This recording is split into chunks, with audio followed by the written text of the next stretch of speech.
Oke, akan bikin dulu, begitu. Ya, siap-siap sahabat sekalian ya, kita simak kajian subuh ini kepada Kang Ustadz Ude, kami persilahkan. Assalamualaikum warahmatullahi wabarakatuh. Bismillahirrahmanirrahim. Hamdan wa syukran lillah, asyhadu an la ilaha illallah wahdah la syarikalah wa asyhadu anna Muhammadan abduhu wa rasuluh. Alhamdulillah, puji syukur milik Allah, salawat serta salam senantiasa terlimpah curahkan kepada utusan Allah, kekasih Allah, penutup para nabi dan rasul, Nabi Muhammad sallallahu alaihi wasallam, juga kepada keluarga, sahabat dan umatnya. Rekan-rekan sahabat yang Allah Subhanahu wa taala muliakan, alhamdulillah di pagi hari ini kita bisa kembali bertatap muka, bersilaturahim dan tentunya juga bertolabul ilmi di majelis yang Allah muliakan ini.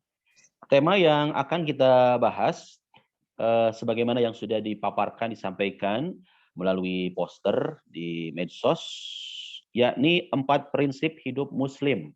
4 prinsip hidup muslim. Sebelum masuk ke bahasan mengenai 4 prinsip hidup muslim, sebagaimana kita ketahui, Imam Abu Dawud adalah salah satu di antara imam-imam ahli hadis. Beliau dikenal sebagai Imam As-Sab'ah, 7 imam ahli hadis seperti halnya Imam Ahmad, Imam Bukhari, Imam Muslim, dan lain sebagainya. Imam Abu Dawud lahir di Basrah pada tahun 202 Hijriah dan meninggal pada tahun 275 Hijriah. Beliau selalu memfokuskan diri untuk mengumpulkan hadis-hadis Nabi Shallallahu Alaihi Wasallam dan menelitinya, mana yang sahih, mana yang dhaif. Abu Dawud berkata, "Katabtu an Rasulillahi Shallallahu Alaihi Wasallam khamsami'ati alfi hadithin wa antakhabtu fihi ma jama'tuhu hadhihi sunan." Aku mencatatkan hadis-hadis dari Rasulullah Shallallahu Alaihi Wasallam sebanyak 500.000 hadis, dan aku menyeleksinya dan terpilihlah 4.800 hadis yang ada dalam Sunan Abu Dawud. Rekan-rekan sahabat yang Allah Subhanahu wa taala muliakan, tentu saja ini adalah kerja keras beliau dalam mengumpulkan hadis, ya, sampai terkumpul sejumlah 500.000 hadis, ya, dari orang per orang, masya Allah, tabarakallah. Berarti berapa puluh kali lipat Al-Quran? Al-Quran saja hanya 6.236 ayat, setebal itu ya, setebal yang tadi Abah pegang, ya, kawan-kawan pegang dan selalu kita baca. Apalagi dengan jumlah 500.000 hadis. Masya Allah, 500.000 hadis. Bukan 500 hadis, tapi 500.000 hadis. Kemudian, dari jumlah 4.800 hadis dalam kitab Sunan Abu Dawud, sebanyak 2 jilid dipilih lagi 4 hadis yang berkaitan dengan 4 prinsip hidup muslim. 4 hadis untuk dijadikan pedoman atau prinsip hidup seorang muslim. Kata Abu Dawud, yakfi lil muslimi lidinihi arba'ah hadis. Cukup bagi seorang muslim untuk bekal keagamaannya 4 hadis saja. Dan insya Allah di kesempatan kali ini akan membahas keempat hadis tersebut yang berkaitan dengan 4 prinsip hidup muslim. Ya, catat 4 prinsip hidup muslim. Nanti ada ujiannya ya. Dicatat poin demi poinnya. Insya Allah ini sangat bermanfaat sekali ya. Apa yang diutarakan oleh Imam Abu Dawud. Hadis yang pertama, yakni hadis yang mengatur hubungan kita, hubungan diri kita dengan Allah Subhanahu wa taala. Hadis yang kedua adalah hadis yang berhubungan dengan kewajiban seorang muslim terhadap dirinya sendiri. Hadis yang ketiga, yakni hadis yang mengatur hubungan seseorang dengan orang lain. Dan hadis yang keempat adalah hadis yang mengatur hubungan seseorang dengan usahanya sehari-hari. Nah, kawan-kawan, sahabat yang Allah Subhanahu wa taala muliakan, 4 prinsip inilah yang harus dijadikan pedoman dalam kehidupan keseharian kita sebagai seorang muslim, dan memang setiap muslim tidak bisa lepas dari 4 kegiatan dalam kehidupan kesehariannya. Kita bahas satu persatu ya. Yang pertama, dalam hal yang mengatur hubungan diri kita dengan Allah Subhanahu wa taala, Imam Abu Dawud memilih hadis untuk dijadikan pedoman, yaitu hadis, insya Allah tes arah hafalnya, katawis nama kelihatannya udah pada hafal, udah sering dengar. Hadis ini sering disampaikan oleh guru-guru kita, ya, asatidzah, dan sangat populer sekali. Innamal a'malu binniyat wa innama likulli imri'in ma nawa. Sesungguhnya nilai setiap amal itu binniyat, tergantung niatnya. Wa innama likulli imri'in ma nawa, dan sesungguhnya bagi setiap orang itu tergantung apa yang ia niatkan. Jadi landasilah semua aktivitas dan kegiatan sehari-hari kita niatnya karena Allah, lillah. Jangankan sholat dan saum, kegiatan sehari-hari pun bisa menjadi amal soleh, bisa menjadi ibadah ketika niatnya adalah lillah, karena Allah. Apa itu niat? Niat itu adalah qasdus syai'i muqtaranan bi fi'lihi wa mahalluha al-qalbu. Niat itu adalah maksud mengerjakan sesuatu muqtaranan bi fi'lihi, yang disertai dengan perbuatan. Wa mahalluha al-qalbu, dan tempat niat itu adalah di dalam hati. Itu adalah definisi niat. Ya, niat lillahi ta'ala, niat karena Allah, ikhlas. Ya, ikhlas, bukan ikhlas. Ikhlas, ya, usodnya ikhlas. Apa itu ikhlas? Ikhlas, Syekh Al-Munajjid mengutip pernyataan Ibnul Qayyim Al-Jauziyah, ikhlas itu adalah motivasi diri dalam beramal murni semata-mata karena Allah. Tidak ada tujuan yang lain yang diharapkan kecuali tujuannya adalah Allah. Allahu goyatuna, Allah sebagai tujuan kita semua ya dalam melaksanakan ibadah. Makan, minum, berpakaian, yuk kita sama-sama niatkan karena Allah, lillahi ta'ala.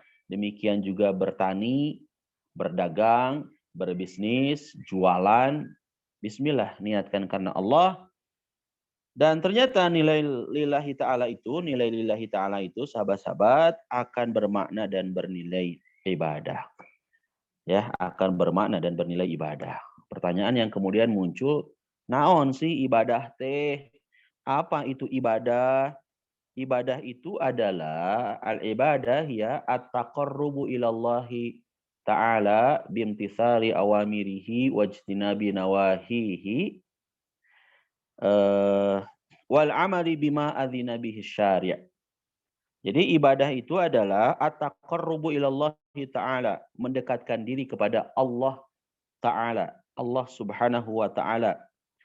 Bimtithali awamirihi wajtinabi nawahihi, dengan cara mengerjakan segala perintahnya dan meninggalkan, menjauhi segala larangannya. Wal amali bima adzina bihi syari', serta beramal sesuai dengan kewenangan izin syara'. Itulah makna dari al-ibadah, ibadah. Kawan-kawan sahabat yang Allah Subhanahu wa taala muliakan, di sini ada kata-kata wa innama likulli imri'in ma nawa, dan sesungguhnya bagi setiap orang itu tergantung apa yang dia niatkan. Tidak setiap pemberian itu bernilai sodakoh. Ini tergantung kepada motifnya. Ketika ada orang yang miskin, kondisinya sedang mengalami berbagai kesulitan hidup, himpitan hidup, kesempitan hidup, lantas dia meminta pertolongan bantuan kita, dan qadarullah kita bisa memberikan bantuan tersebut ya karena keimanan yang Allah tanamkan pada diri kita, pada hati kita, lantas kita berikan bantuan. Maka itu adalah sedekah. Pemberian terhadap sahabat atau saudara itu namanya hadiah. Ya. Seseorang memberikan sesuatu, entah itu produk, entah apapun lah yang sifatnya adalah hadiah, dia berikan kepada sahabat saudaranya, maka itu adalah hadiah. Dan Rasulullah SAW menganjurkan untuk kita saling memberikan hadiah. Tahadau tahabu, saling berbagi hadiahlah agar kamu saling mencintai. Saling berbagi hadiahlah agar kamu saling mencintai. Apa yang bisa kita hadiahkan? Bismillah, berikan hadiah itu. Meskipun mungkin nilainya nggak seberapa nih, nggak seberapa ya, cuman senilai jam tangan senilai 7M mungkin. Berikan ya hadiah. Nih, Bah, saya punya jam tangan, Bah. Harganya berapa, Ustadz? Ah, murah, Bah. 7M. Buat Abah aja lah. Soalnya saya pusing di rumah terlalu banyak uang. Uang apa, Ustadz? Uang monopoli. Jadi punya sesuatu, lantas kita hadiahkan, mungkin nilainya nggak seberapa, ya. Misalkan ini mah contoh aja ya. Nggak tahu nggak nih orangnya ya. Pak Haji Dea, aduh nggak seberapa nih, saya mau berbagi nih ke Kang Ahmad Hupla, ngasih cuman sebutir biji kurma, oleh-oleh langsung dari Madinah Al Munawwaroh. Oh, masya Allah, tabarakallah. Pas ketemu teh ini saya mau ngasih hadiah. Oh, itu mah bukan seberapa lagi ya, sangat beberapa ya, karena perjuangannya. Haji dia, masya Allah ya, umroh di saat pandemi ini kan perjuangannya dahsyatnya Pak Hajinya. Dahsyatnya kenapa? Ya tahu sendiri, adanya karantina. Umroh plus karantina, perjuangannya luar biasa. Nah, insya Allah saya juga nyusul Kang Haji Dea. Kalau Kang Haji Dea baru pulang, insya Allah saya jelang keberangkatan ini ya, mohon doanya. Mudah-mudahan dimudahkan, dilancarkan. Seperti Kang Dea juga lancar ya insya Allah. Semoga doa dari kawan-kawan, doa dari orang-orang soleh. Senangnya saya gaul dengan komunitas Donrate. Masya Allah, saroleh, soleh. Kelihatan dari tatapannya ketika kajian Zoom-nya. Masya Allah. Saking husu, ya, saking husu. Setiap menit demi menit, detik demi detik, kok suara Ustadz Dedin makin kecil, makin kecil. Wajahnya, gambarnya kok makin kecil, makin buram. Oh, ternyata ada dihipnotis oleh suasana yang membuat Anda tertidur lelap. Ya, bismika Allahumma ahya wa amut. Mudah-mudahan saya nu kasindirnya. Pangosan Zoom, insya Allah, harus su. Tak aya nu sambil beberes, tak ayanya, tak aya nu sambil nyawa HP, tak aya imah. Wah, khusyuk pisan ya, nyimak nagenya. Jadi, kawan-kawan sahabat yang Allah Subhanahu wa taala muliakan, pemberian kepada saudara sahabat itu hadiah. Dan Rasul menyampaikan dalam hadisnya, saling berbagi hadiahlah maka kalian akan saling mencintai. Kemudian sahabat yang Allah muliakan, Pak Dokter lagi khusus sambil desain sebenarnya hebat Pak Dokter barakallah. Pak Dokter barakallah. Pemberian terhadap supaya naik pangkat atau jabatan itu namanya bukan sodako, bukan hadiah, tapi namanya riswah, nyogok, nyuap, gitu kan, suap. Ini bukan dapat pahala, tapi dapat laknat, karena pengen naik jabatan kita. Lantas kita ngasih mungkin ke pimpinan, ke bosnya, dengan niatan agar jabatan saya selama di kantor, di perusahaan Bapak itu naik. Itu namanya risuah. Nggak boleh ya, suap. Pemberian terhadap orang yang meminta-minta, yang bajunya compang-camping saat kita lagi makan di restoran, itu namanya ngusir. Ya, Pak Dokter lagi makan sama istri. Kan sekarang udah punya istri kan? Alhamdulillah. Lagi makan sop Jakarta, mungkinnya sop Betawi. Lagi makan enak. Terus ada yang datang meminta-minta, lantas sama Pak Dokter itu dikasih, tapi nggak dilihat mukanya. Itu namanya ngusirnya, Pak Dokternya. Ngusir nama Pak Dokter, ngusir supaya mereka yang meminta-minta itu meninggalkan kita. Jadi kawan-kawan sahabat yang Allah Subhanahu wa taala muliakan, ini semua nilainya tergantung motivasi tujuan kita ngasih itu apa sih? Apakah tujuannya karena Allah atau tidak? Nah, dalam hal ini Imam Abu Dawud menyarankan kita semua agar melandasi semua kegiatan itu dengan niat karena Allah. Ya, ari kulillah mah sanaos lelah, kalau lillah meskipun lelah, oh jadi ibadah. Setuju ya? Lillah, lelah. Ari lelah mana? Pastinya manusiawinya lelah. Tapi ketika lelah itu disertai dengan lillah, maka jadi bernilai ibadah. Kawan-kawan sahabat yang Allah Subhanahu wa taala muliakan, agar kegiatan kita bermakna dan bernilai ibadah, maka jadikanlah moto dalam hidup kita, hayatuna kulluha ibadah. Hidup kami adalah seluruhnya untuk ibadah. Nah, ini kawan-kawan dari bergerak beberapa waktu ke belakang bergerak ya di Purwakarta, ya, bergerak di pesantren Bandung ya, dan beberapa titik-titik tempat-tempat. Hayatuna kulluha ibadah. Hidup kami adalah untuk ibadah. Ya, meskipun jauh harus ke Purwakarta ya, meskipun harus keluar daerah, bismillah ketika itu kemudian menjadi nilai ibadah ya, menjadi moto hidup kita bahwasanya hidup kita seluruhnya adalah ibadah, maka insya Allah kita akan mendapatkan kebaikan dari Allah Subhanahu wa taala. Adapun hadis yang kedua, jadi hadis yang pertama kita bahas ya, kaitan hubungan kita dengan Allah Subhanahu wa taala. Hadis yang kedua yang berhubungan dengan kewajiban seseorang terhadap diri sendiri, Imam Abu Dawud telah memilih satu hadis untuk dijadikan pedoman. Dan insya Allah hadis ini pun kawan-kawan Dunrat pasti hafal ya, karena sering kan kajiannya, kajiannya sering dengan banyak asatid, banyak asatidzah ya. Apa itu hadisnya? Hadisnya adalah min husnil islamil mar'i tarkuhu ma la ya'ni. Pernah dengar? Insyaallah ya.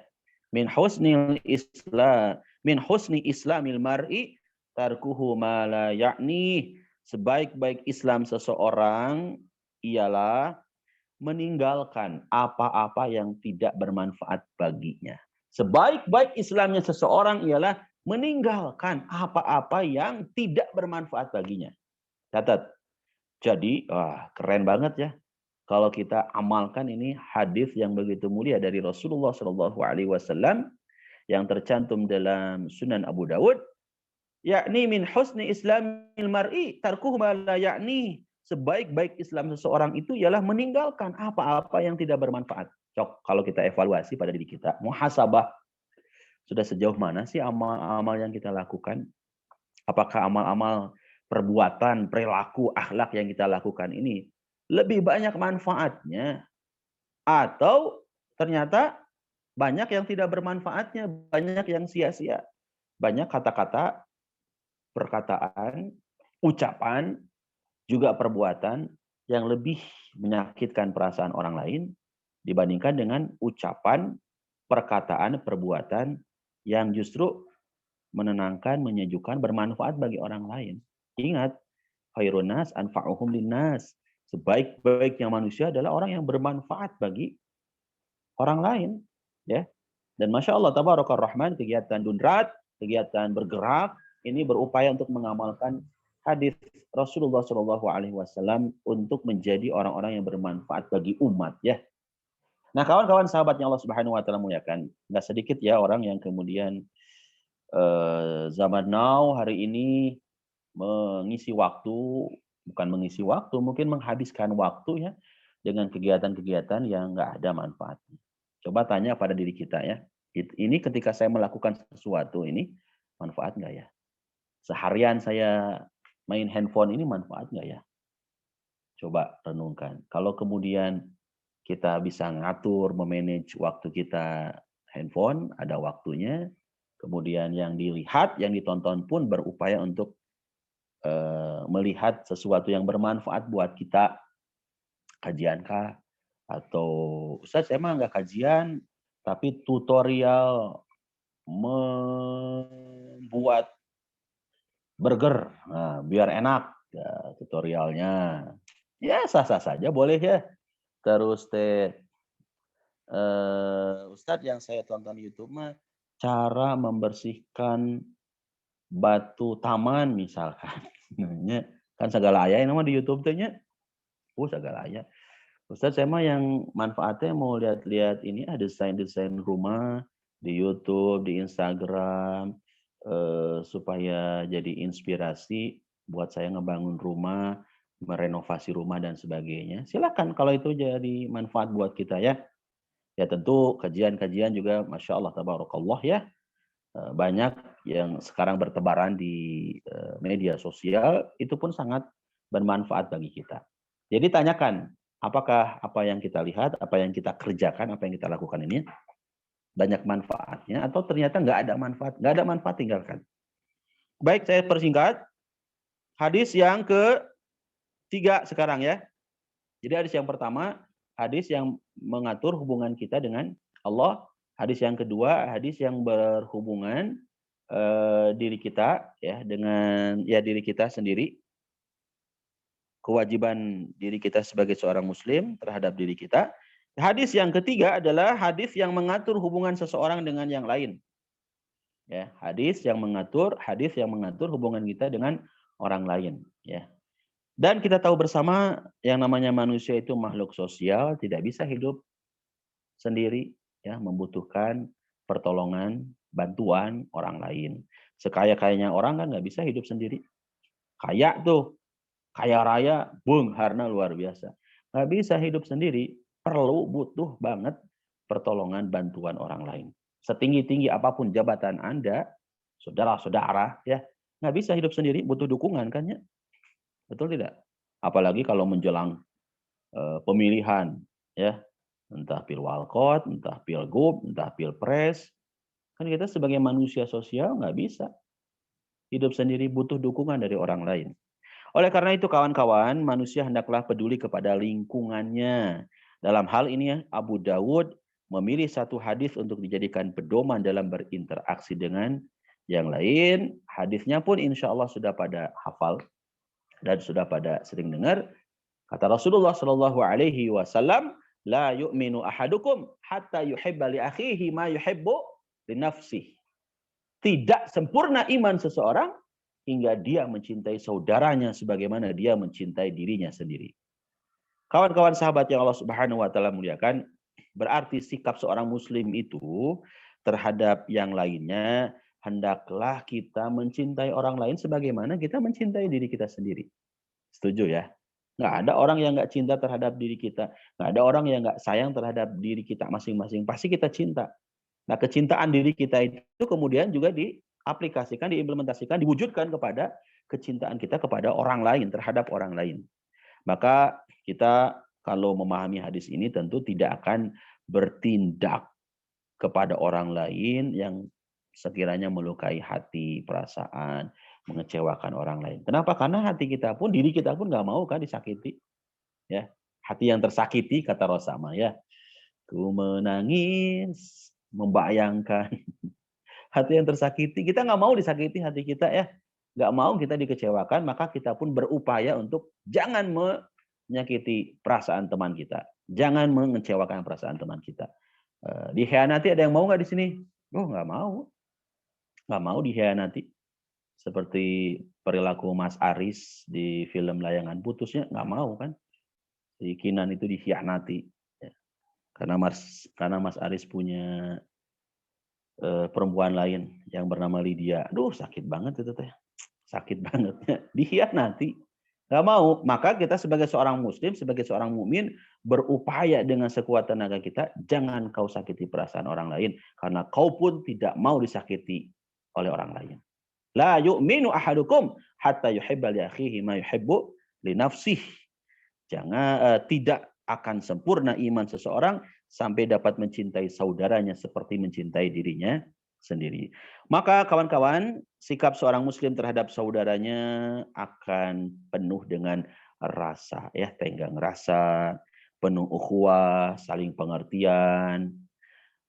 Dan dalam hati umat Islam ini akan tertanam rasa tanggung jawab untuk membantu saudara sesama muslim. Ingin memikirkan dan terus memikirkan kesulitan, kehimpitan, kesusahan yang dialami oleh saudara kita. dengan berupaya mencarikan solusi jalan keluarnya apa ya kira-kira. Teman saya hari ini sedang menghadapi kesulitan hidup. Di sisi lain, alhamdulillah qadarullah, kita sedang diberikan kenikmatan hidup. Orang mukmin yang terbaik itu dia nggak akan memikirkan hidupnya seorang diri, tapi berupaya gimana caranya ya biar orang lain tuh yang hari ini sedang mengalami dari kesulitan hidup tersebut. Maka dia berupaya untuk cari solusinya, cari jalan keluarnya agar orang itu tidak selalu dalam hidup kesusahan. Dan ini sesuai dengan hadis dari Rasulullah SAW yang memberikan targhib, motivasi ya untuk diri kita dengan hadisnya. Dalam hadisnya, "Man naffasa an muslimin kurbatan min kurabi dunya, naffasallahu anhu kurbatan min kurabi yaumil qiyamah." Barang siapa yang memberikan kelapangan terhadap kesulitan seorang muslim di dunia, maka Allah akan memberikan kelapangan terhadap kesulitannya di hari akhir nanti, di hari kiamat nanti. Wa man yassara ala mu'sirin yassarallahu alaihi fid dunya wal akhirah. Dan barang siapa yang memberikan kemudahan kepada orang yang susah, maka Allah akan memberikan kemudahan kepada kita dalam menghadapi kesulitan di dunia dan di akhirat. Niscaya Allah akan memberikan kemudahan bagi kita yang memberikan bantuan kepada orang lain di dunia dan di akhirat. Wa man satara musliman satarallahu fid dunya wal akhirah. Dan barang siapa yang menutupi aib seorang muslim, maka Allah akan tutupi aibnya di dunia dan di akhirat. Wallahu fi aunil abdi ma kana al abdu fi auni akhihi. Allah akan senantiasa menolong hambanya selama hambanya senantiasa menolong saudaranya. Masya Allah. Luar biasa. Dan terakhir kawan-kawan sahabat yang Allah Subhanahu wa taala muliakan, ya, karena nggak kerasa udah jam berapa ini? Udah jam 10 ya. Udah jam 10 kurang 3 jam, kurang 4 jam. Yang terakhir tadi hadis yang berhubungan diri kita dengan Allah, kemudian hadis yang berhubungan dengan diri kita sendiri, kewajiban terhadap diri sendiri. Ketiga, hadis yang berkaitan dengan orang lain. Nah, yang keempat, ini hadis yang berkaitan dengan usaha kita sehari-hari. Ya, usaha kita sehari-hari. Manusia ini kawan-kawan sahabat tidak bisa lepas dari kebutuhan sehari-hari ya, setuju ya? Untuk biaya kebutuhan, keperluan, keluarga ya, keseharian kita. Untuk itu manusia perlu usaha dan kerja keras untuk menutupi berbagai kebutuhan tersebut. Dalam hal ini Imam Abu Dawud telah memilih satu hadis untuk dijadikan pedoman, yaitu sabda Nabi Shallallahu Alaihi Wasallam. Insya Allah teman-teman juga pernah dengar hadis ini ya. Kata Rasulullah Shallallahu Alaihi Wasallam, Innal halala bayyinun wal harama bayyinun. Sesungguhnya yang halal itu jelas dan yang haram itu jelas. Wa bainahuma mushtabihat. Di antara yang halal dan haram itu ada perkara syubhat. La ya'lamuhunna katsirun minan nas. La ya'lamuhunna katsirun minan nas, tidak akan mengetahuinya kebanyakan manusia. Tidak akan mengetahuinya kebanyakan manusia. Famanittaqas syubhat, maka barang siapa yang menjaga diri dari perkara-perkara yang syubhat, faqad istabra'a lidinihi wa irdihi, maka sungguh menjaga agamanya, ia menjaga agamanya dan menjaga kehormatan dirinya. Inilah hadis yang harus dijadikan pedoman dalam usaha ikhtiar ya mencari nafkah kita sehari-hari buat keluarga kita, yaitu carikan yang halal. Carikan yang halal, jauhi yang haram, bahkan yang syubhat pun ya lebih baik ditinggalkan demi menjaga citra agama dan kehormatan diri kita. Kawan-kawan sahabat yang Allah Subhanahu wa taala muliakan, Allah telah menyiapkan segala kebutuhan hidup kita sebagai manusia ya, dan insya Allah cukup ya, sebagaimana dalil dalam surat Ibrahim ayat 34. Dan ini pun insya Allah sering kita dengar ayat Qur'annya. A'udzubillahi minasyaitonirrajim wa atakum min kulli ma sa'altumuh wa in ta'uddu ni'matallahi la tuhsuha. Innal insana ladzalumun kafar. Dan dia telah memberikan kepadamu keperluanmu dan segala apa yang kamu mohonkan kepadanya, dan jika kamu bersyukur maka Allah sampaikan di ayat ini, wa in ta'udu nikmatallahi la tuhsuha. Dan jika kamu menghitung nikmat Allah maksudnya ya. Dan jika kamu menghitung nikmat Allah la tuhsuha, enggak akan pernah bisa untuk menghitung. Tidaklah dapat kamu menghinggakannya. Sesungguhnya manusia itu sangat zalim dan sangat mengingkari nikmat Allah. Jadi kita sebagai manusia tinggal mencari karunia Allah ya. Kita tinggal mencari karena Allah telah menyiapkan segala sesuatunya cukup. Sebetulnya cukup ya. Demikian juga kawan-kawan, jangan sampai kita dalam mencari nafkah ini asal beruntung, asal dapat penghasilan, asal berhasil ya. Tetapi tentu yang utama itu carilah yang halal. Karena yang halal ini menenangkan, menyejukkannya. Nggak apa-apa halal yang apa-apa banyak tapi halal gitu ya. Alhamdulillah. Nggak apa-apa banyak tapi halal gitu. Harus yang halal ya. Meskipun mungkin yang kita dapat dalam hitungan kita sedikit, tapi kalau itu halal, menenteramkan, menyejukkan, berkahnya. Sahabat yang Allah Subhanahu wa taala muliakan, karena kita diancam nih sama Rasulullah SAW, jangan sekali-kali kita mau coba-coba mencari nafkah itu dari jalan yang haram. Karena ini lagi ramai ya berita-berita nanya. Kata Rasulullah SAW, kullu lahmin nabata min haram fanaru aula bih. Setiap daging yang tumbuh dari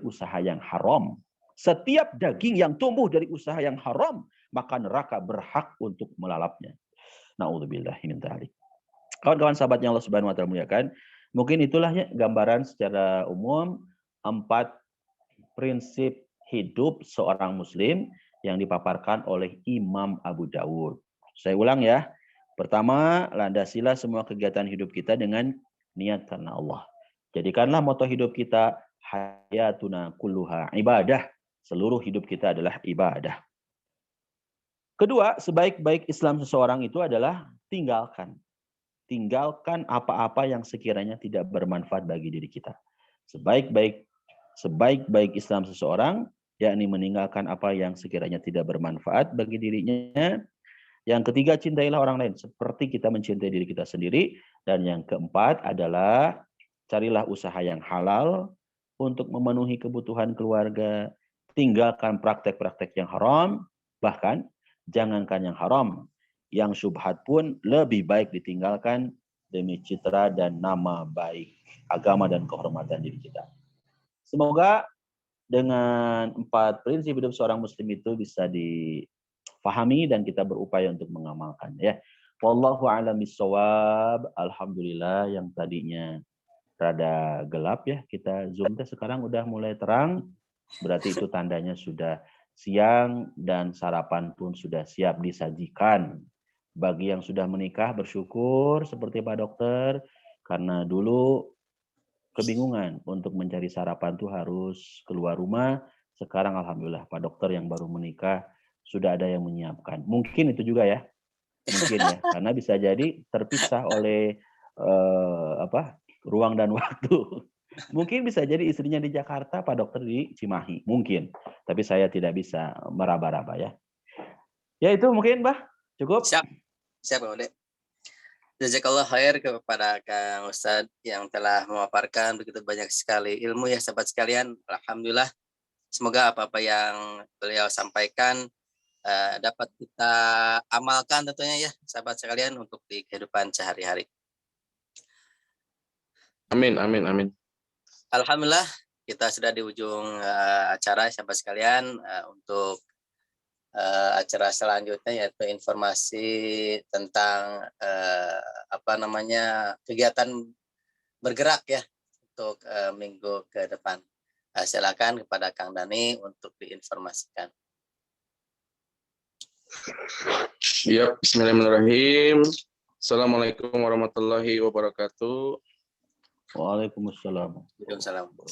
Jazakallahu khairan kasiran buat gurunda kita, Ustadz Deden dan sahabat-sahabat semua. Berkah. Alhamdulillah baru pulang semalam jam 12 dari Pandeglang. Karena mampir dulu ke Kota Serang, ke tempat banjirnya kemarin yang luar biasa ternyata. Dampaknya selama dari tahun 73 baru pertama kali lagi kejadian seperti kemarin kata mereka semua ya, dan banyak sekali yang kena dampaknya. Alhamdulillah, insya Allah pengajian di rumahnya masih dekat Haji Tano. Insya Allah kita akan masak nasi kebuli di beliau kurang lebih 100 porsian. Itu mulainya ada Isya, Bah. Kita Hari ini? pengajian di sana ya, Hari ini? di Pak Haji Tano.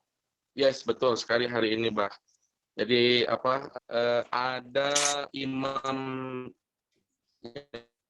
insya Allah akan bergabung sama kita hari ini. Jadi Bang Syawal kemarin yang kita silaturahimi sedang takziah di Bandung, ada kemungkinan beliau merapat sore ini. Terus besoknya untuk kegiatannya kita insya Allah membersamai Ustadz Felian untuk mengantarkan para santri yang akan berangkat ke Mesir. Insya Allah berangkat jam 10-an kurang lebih ke Bandara Soekarno-Hatta ya. Jadi yang mau ikut, yang mau gabung, mangga silahkan. Tapi lihat dikondisikan nanti mobilnya apakah cukup atau tidak. Tapi kalau ada yang mau ikut, silahkan aja dulu ajukan, nanti gampang mobil mah dikondisikan, Bah. Lalu kemudian untuk Jumat depannya, kegiatan berbagi bergeraknya, kita akan digeser ke hari Sabtu, Ahad. Sabtu, Ahad itu tanggal 12-13, kita berbaginya di pondok pesantrennya Sandi, Ustadz Sandi di Sukabumi, Bah. Ya, di Sukabumi yang Mabda Islam sambil mabit, dan alhamdulillah sudah ada beberapa orang yang mau ikut untuk kegiatan sambil mabit di sana, termasuk ada yang mau bawa keluarga juga di sana sambil bermain kuda, nanti difasilitasi ada agrowisatanya. Jadi lumayan padat, dan nanti hari Rabunya Abah KCM di pos saja. Ya, itu saja barangkali untuk infonya. Ya, untuk besok yang mau ikut, mangga. Tuh nanti malam, udah bisa mau ikut besok nganterin santri Ustadz Fe, udah diantos, udah. Besok saya manasik. Masya Allah. Mabruk tur. Insya Allah. Mabruk. Insya Allah mondanya tanggal 20 Maret 2022. Sekarang Ustadz Epi bareng. Iya, insya Allah. Siap. Barakallah. Lancar. Amin ya Allah. Mangga, Bah. Siap, alhamdulillah, sahabat sekalian, informasi telah disampaikan. Semoga apa-apa yang diinformasikan kita terus tetap dan mendukung ya sahabat sekalian untuk mensupport terus kegiatan kita, kegiatan bergerak ya. Semoga tetap istiqomah terus, Kang Dani dan kita semua ya, untuk tetap istiqomah, mendukung Amin. dan support semua kegiatan yang kita agendakan ya sahabat sekalian. Alhamdulillah, sebelum kita tutup, mari kita tutup dulu ini kajian ini. Udah beres ya. Hari Rabu untuk KCM itu perkiraan di Kopo ya sahabat sekalian, di masjid dekat Kang Haji Dia di daerah Kopo, di apa namanya tuh masjidnya teh.